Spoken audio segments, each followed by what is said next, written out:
Microphone test.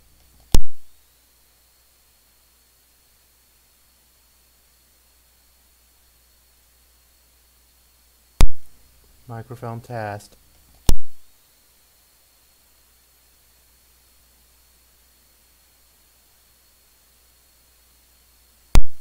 Microphone test.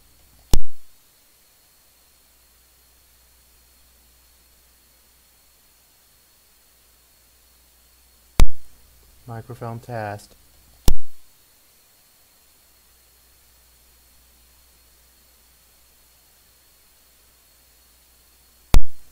Microphone test.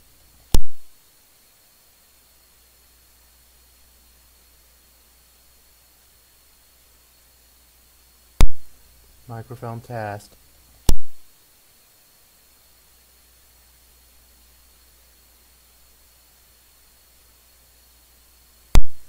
Microphone test.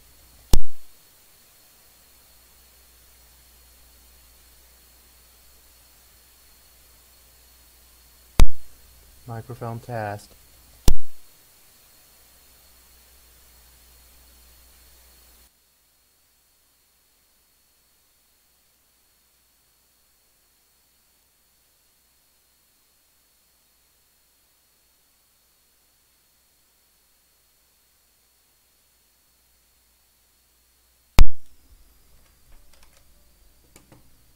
Hello everyone, welcome back to the episode 2 of my Learning Kotlin Live. And wait, I need to mute myself. Yeah. So we're going to continue from the task that we have stopped yesterday, and which I believe is the 5th test, I guess.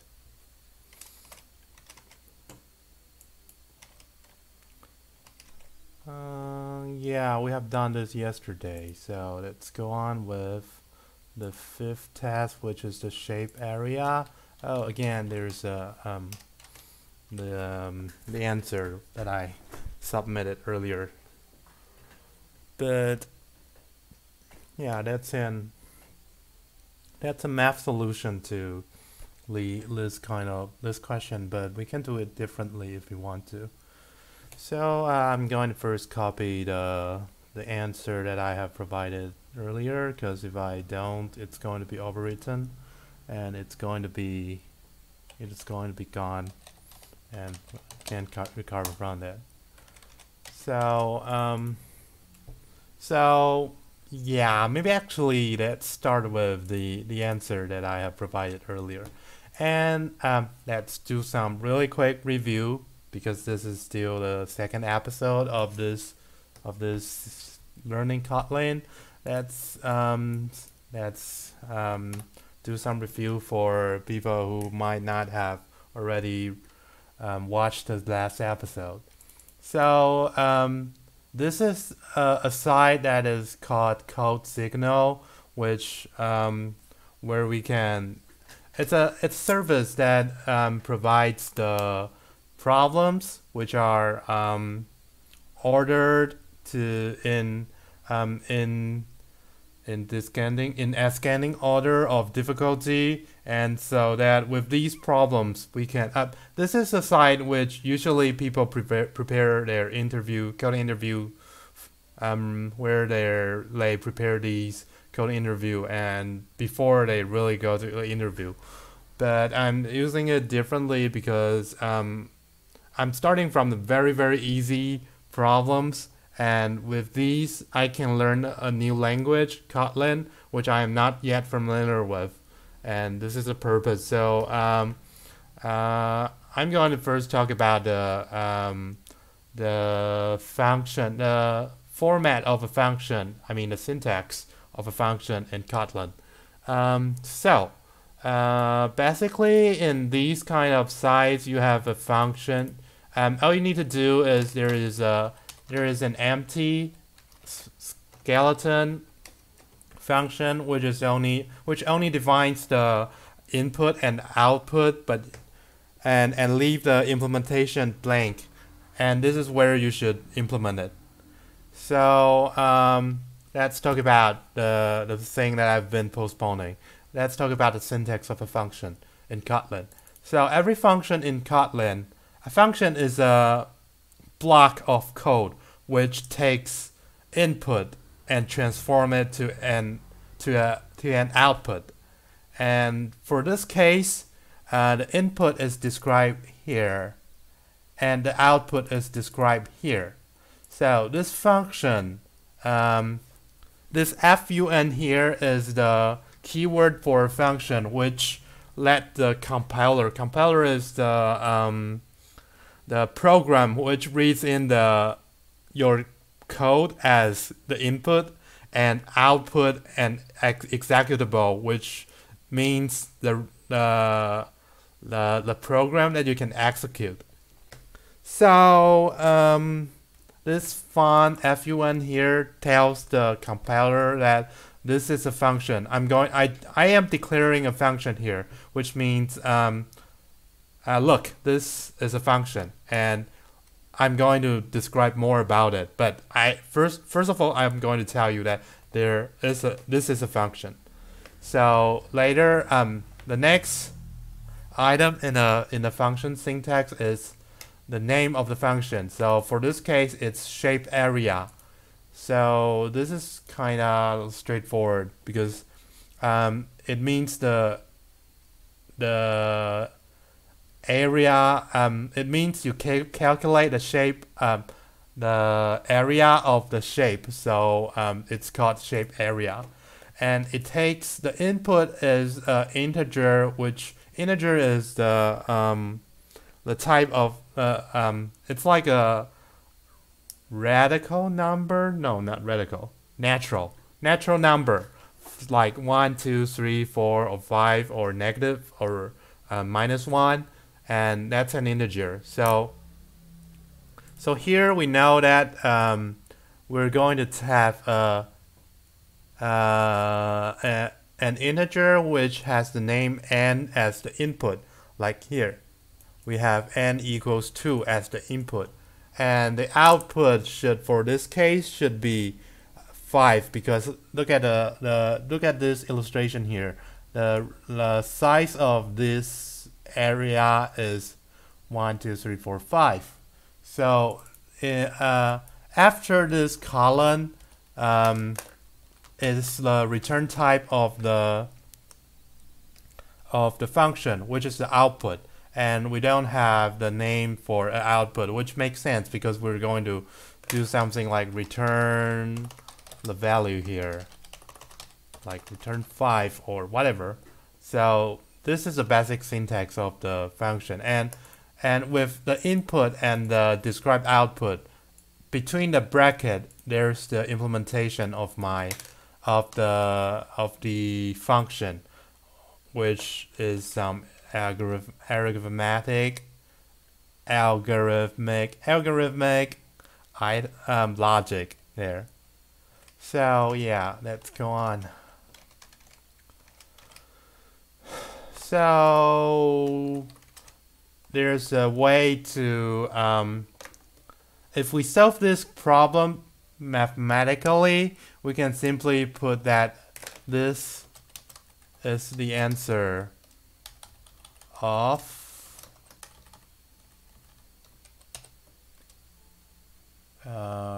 is it correct? Oh no, maybe like this. This is the answer of the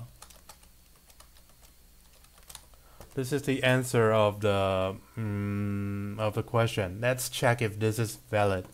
So first of all, let's try with when n equals 1.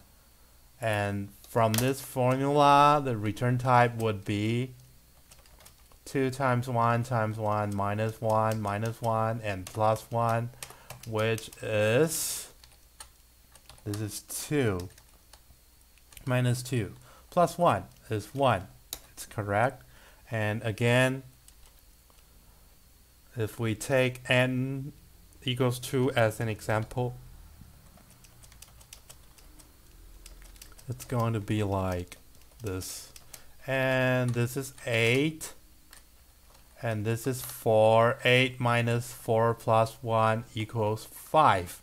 That's again correct. So this is when you're joining some coding contests, it is often the case that there are some questions that are more mathematical based because to me, or maybe I can't illustrate this really thoroughly, but the coding, the algorithm comes from actually is a subject of math. So there are cases that let me rephrase this, because algorithm, a well implemented algorithm may be helped a lot from concise math calculation. So there is so the best, so we can do it this way. We can calculate the area one by one. We can first generate this shape and calculate the area, but it's never as efficient as this mathematical solution here. So usually the best solution, if possible, because some problems are never solvable by pure math. So it is off, but yeah, it is still often that there are some problems that can be solved by pure math, and for if that's the case, usually that would also be the best solution. So actually, I don't know how I'm going to solve this one if I'm not doing this math here. Let me think about it. So maybe a way to look at this is we can, because there's a shape that is for each iteration, this is 1 and 1 2 3 4, we add 4, and in the next iteration we add 1 2 3 4 5 6 7 8, which is if we divide this by 4, we can see that there are 4 pieces, 1 2 3 4, and in a third shape there are 4 pieces consist of a fragment that is of size of 2. So 2 2 2 2 here, and for the case and when n equals to 4, we have a shape that is outside of this former shape, and it is 1 2 3 3 3 3 times 4, which is 12. So yeah, maybe we can write it in a not that efficient way, which is let's comment out this here. So if n equals 1, return 1, because that is by definition. Else we're going to have shapeArea n minus 1. So this is recursive. Again, this looks like a math formula, so I'm going to explain more later when I am done here. ShapeArea n minus 1, and this is the case, times n minus 1 times 4. That's the answer. So we're not doing some tail recursion here, in case anyone knows that, but I'm going to first make it simple.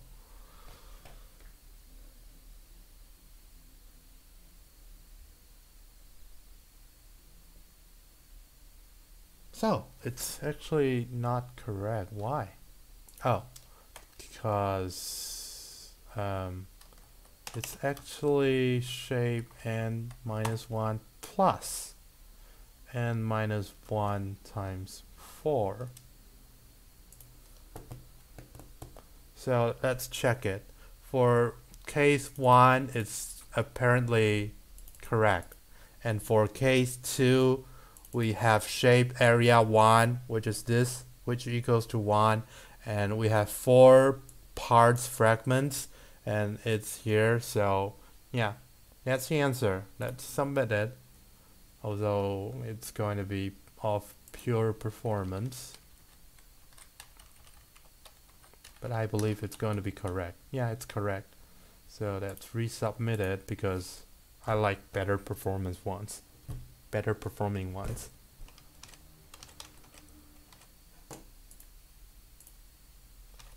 So yeah, that's the first question for today, and it takes up 15 minutes already. Let's see how long we have for this one. Oh, is this one new? This one is something I haven't done yet? No. But it's empty for unknown reason. Well, which is a good thing, maybe. So here, ratio org, let's first look at the description. Ratio org got status of different size as a present from Codemaster. Oh, this sounds like a bot that is on CodeSignal. For his birthday, each statue have statues, not status. Statues of different size. Each statue have an non-negative size. Since he likes to make things perfect, he wants to arrange them from smallest to largest so that each statue will be bigger for than the previous one exactly by 1. He may need some additional statues to be able to accomplish that. Help him figure out the minimum number of additional statues needed. Okay, I'm going to think of this in this way. So, first of all, let's find the largest and the smallest item of the array. So, for this case, it's 2 and 8. Then we have the size of the array, which is 4. So, between 2, 3, 4, 5, 6, 7, 8. There should be 1, 2, 3, 7 items in total, which is also 8 minus 2 plus 1. There should be 7, but there is only 4. So the difference here, because it already states that Retiog already have statues of different sizes. So it is promised that there are between 8 and 2, there are 5. There should be 5 items where there is only 2 items, which in this case is 3 and 6. But actually 3 and 6 doesn't really matter here. So we need 3 more, and this is the answer here. So I'm going to have a variable min equals to 0 because that's the smallest possible statue, because it already claims that the size is non-negative. Or we can see the boundary here. It's between 0 to 20. So variable max equals to 21. So then let's try the for loop we had yesterday for item n statues min equals to math dot. Oh, this is something that I just look up, and we can do it. We can simply use this math as the to do the min rather than the full package main that we mentioned yesterday. So it's min and item, and max equals to math.max, max and item. And after these loops we have the min and max, so we can return max minus min plus 1. This is the item that supposed to exist, and minus the actual size, because this is a mutable list, so dot size. And I think that's it. Let's first check for any contextual error.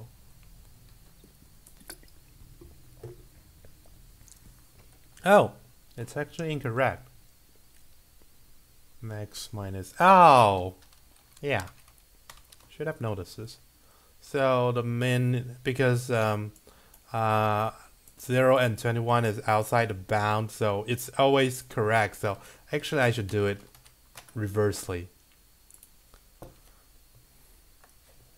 Put the max at the very minimum, so that every time after the check there is going to be a bigger one, for sure, even in the first loop. So let's submit it.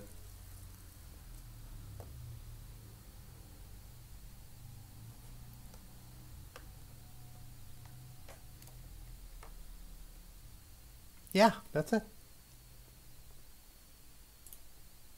Hooray.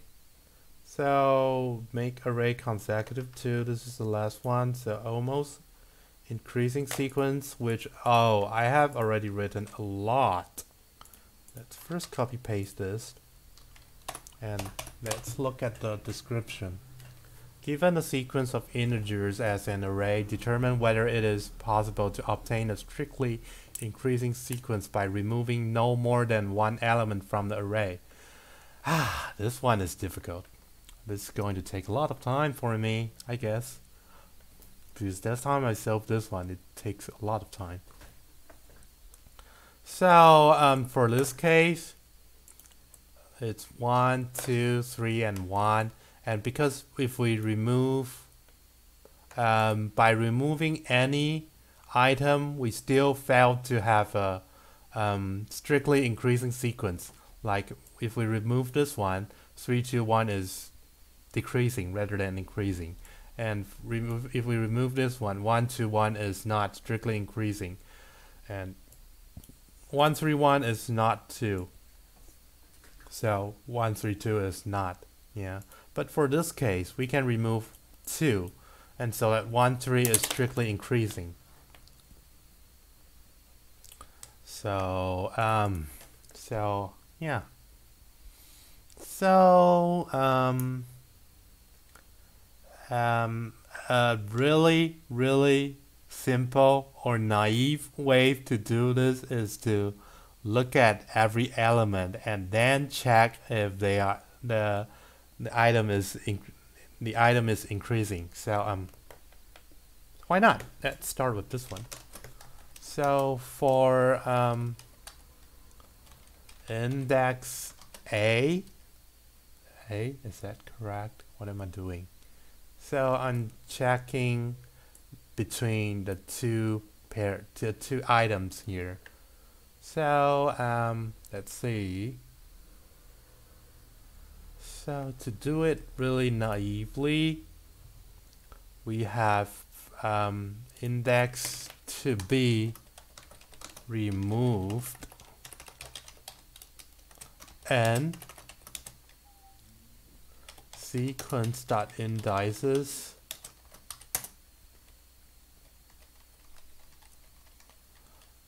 let's take turn. And there's a function. Oh, this is the first time we're going to write a function ourselves. So it's check valid. And we take a integer. Oh, am I writing it correctly? No. So the integer's name is check valid skip, which is an integer and what? And the mute sequence, which is a mutable list of integer.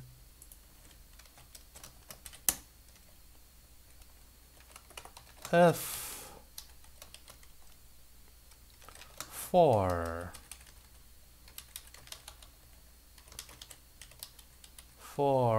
sequence of index to be first index to check or second. Let's do it second. second index to check, and if second index to check equals to 0, we're going to skip, continue, else we're going to check. Okay, so maybe check increasing here. If sequence second is larger than this next one is the second. Oh, it's actually second index to check. So here it's larger than the first.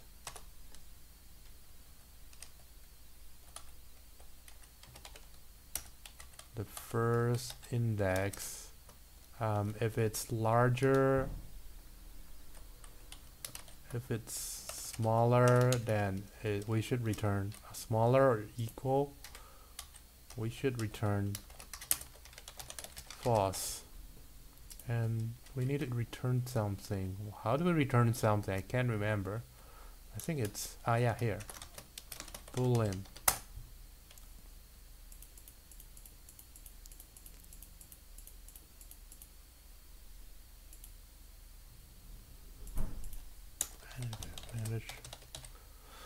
So, what's return turn? True. So, what are we doing here? We have a check increasing function here, which takes the an integer, which is the skip, which is the item that is going to be removed. And oh, we haven't dealt with the skip yet. So when it is skipped, if equals to skip, we need to do is anyone commenting? No? Yeah, no. Well, this looks ugly, but let's think about how we can improve it later.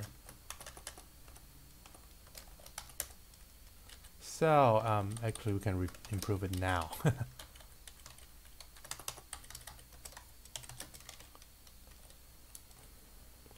When it is skip and when the second index to check is skip, we're going to take a look at the next one, which is not always going to be.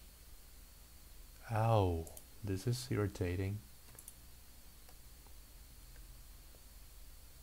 So, if skip is larger than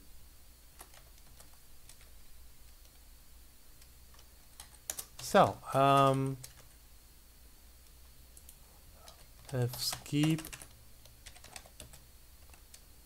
is larger than, so there are some edge cases that we're going to deal with, which is when we skip the first one, where then we don't need to, we simply just skip the first examination. So the first examination should be skipped. If skip equals to 0 and when second index to check equals to 1? Is that the case? Yeah, I guess so. We're going to continue directly, because we don't care about this case now. And for case when the skip equals to the last index, which is sequence dot size -1,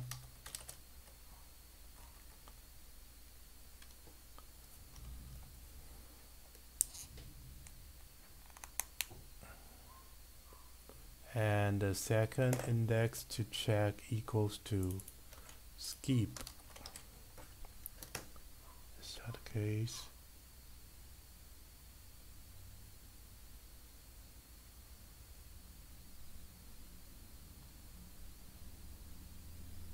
Yeah, we second index to check. That's the right one, and when it skip equals to the last one, and second index to check it equals to the next one, it correctly continue. Yeah, that's the case. So when the skip is in between, when second index to check equals to skip, yeah, when it's in between, we can check. We're going to check -1 and +1.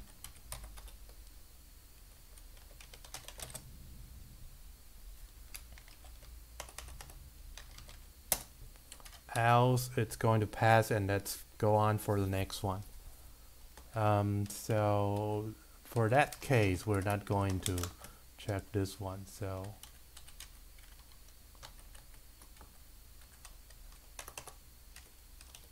I hope that there is else if in Kotlin, and I'm not sure if that's the case. So what does this function do? It checks that let's start it from here.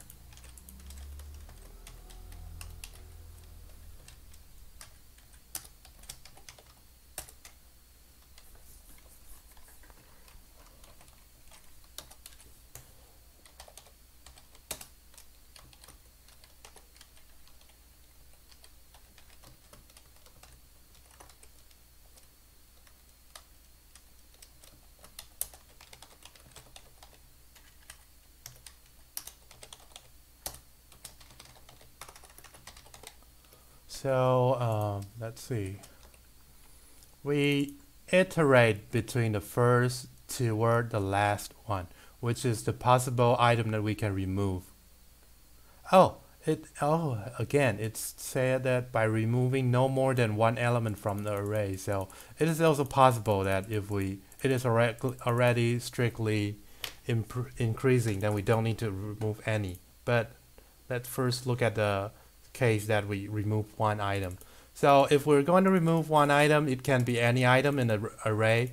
So we iterate between the first to the last item, and we check if it's, when we have the item removed, is it still increasing. If it is increasing, we only need one case to say it's true, so that's just return true. But if it is not increasing, and we have tried every case, and we would simply return false. And check increasing. And so how do we implement this check increasing here? We have a number, which is the one that is taken out. We name it skip here. So we look at every item except for the zeroth item. So we're looking at the first, the every pair of contingent. What is that?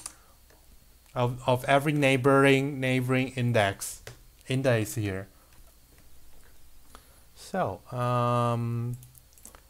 if skip is 0 and we need to check the first one, then we simply take it as a pass, because there's no item that we should check before that. Skip equals 0, and the second index to check, which equals to 1, which means the first index to check is 0, and it is skipped. So yeah, it's going to be skipped. Simply continue. So skip equals to sequence.size plus -1, and when the second index equals to that too, which is the case that when we want to skip the last one. So again, we don't have an item after the last one to be compared, so it's going to be skipped. We're going to continue directly. And for this case, and then we need to check if the item is If the second index to check is skip, which means that we have not checked. Oh, actually, this is not correct, right? Second index to check equals to skip. Skip. So skip is going to influence two checks. Two checks, right? It's going to skip one check and it's going to skip two checks and going to have a special check. So actually this is not strictly correct here then. So we need to write that if second index to check equals to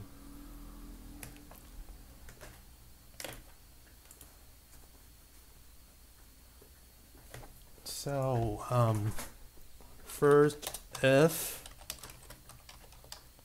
second index to check equals second enclosed skip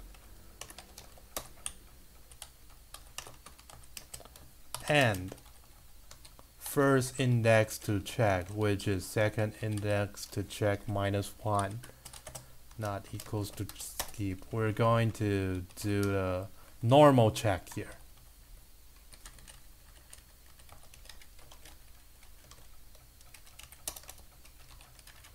And if that's not the case, we need to do the special check.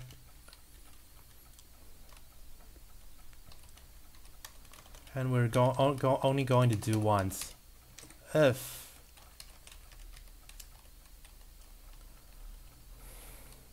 second index to check equals to skip and skip is larger than skip? Why skip? No. This does not make sense at all. What is this?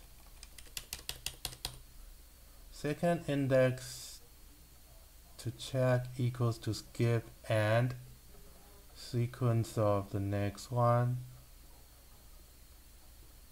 because second index is skipped, so we're going to check the next one after it and the original first index to check. And if it is, yeah, I think now it's correct for most of the case, except when we can achieve the strictly increasing without removing any, but that's also going to be fine, because if we are already strictly increasing, removing the first one, we're just simply going to be have a strictly increasing sequence still. So I hope I'm writing it correctly already. A lot of syntax error. So I think this is indices, and is that all?